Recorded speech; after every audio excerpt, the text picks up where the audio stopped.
nama saya Jenya Agesia Preti. Saya dari kampus IAIN Metro, Prodi PAI kelas D semester 2. NPM saya 2301011041.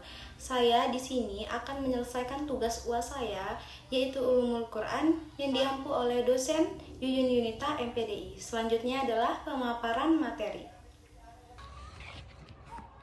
Jadi di sini aku mau kasih tahu ke teman-teman pengertian madaniyah, definisi madaniyah, sama cara mengetahui surat itu madaniyah.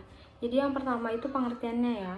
Jadi madaniyah itu adalah istilah yang diberikan kepada ayat Al-Quran yang diturunkan di Madinah atau diturunkan setelah Rasulullah SAW hijrah ke Madinah. Definisi madaniyah adalah studi tentang ayat-ayat madaniyah sesungguhnya tidak lebih dari memahami pengelompokan ayat-ayat Al-Quran berdasarkan waktu dan tempat turunnya.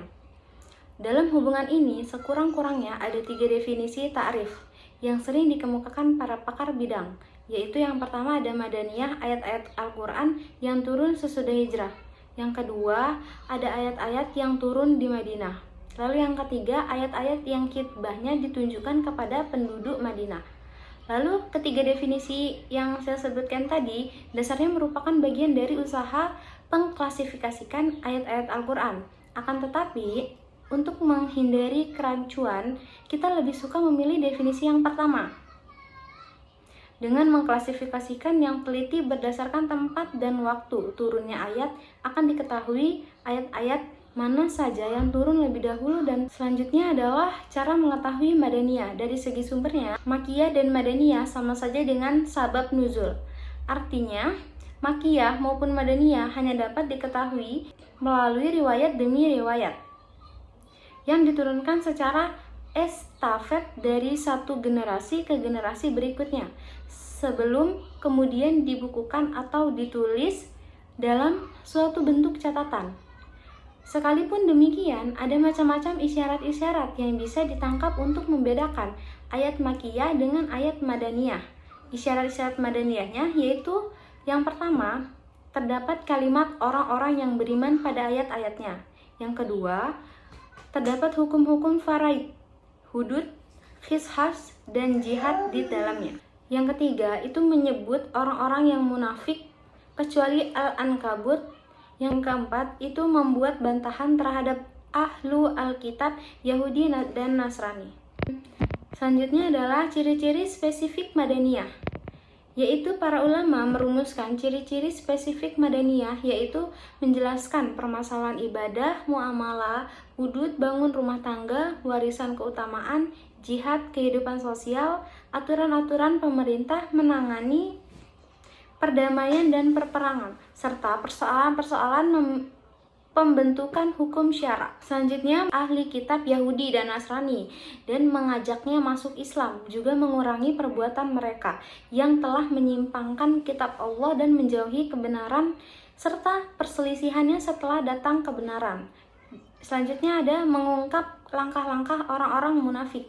Selanjutnya itu surat dan sebagian ayat-ayatnya panjang-panjang serta menjelaskan hukum dengan terang dan menggunakan uslub yang terang pula. Selanjutnya aku mau kasih tahu sedikit tentang pengetahuan tentang madaniyah. Jadi An-Naisaburi dalam kitabnya At-Tanbih ala Fadl Ulum Al-Quran memandang subjek madaniyah sebagai ilmu Al-Quran yang paling utama. Sementara itu, Manna Al-Qattan mencoba lebih jauh lagi dalam mendeskripsikan urgensi mengetahui madaniyah, yaitu yang pertama membantu dalam menafsirkan Al-Quran.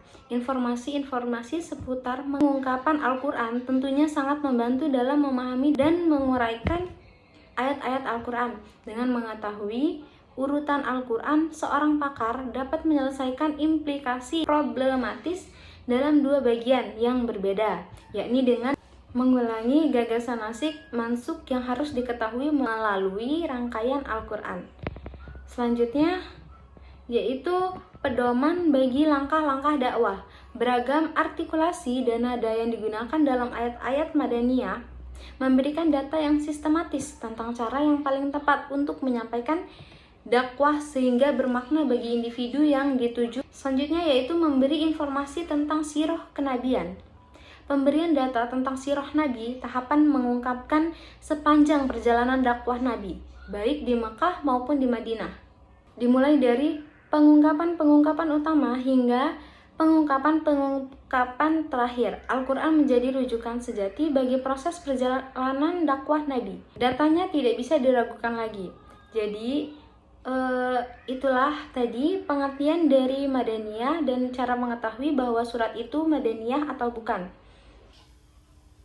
Sekian materi yang saya sampaikan. Apabila ada kesalahan, saya mohon maaf. Kepada Allah saya mohon ampun. Wassalamualaikum warahmatullahi wabarakatuh.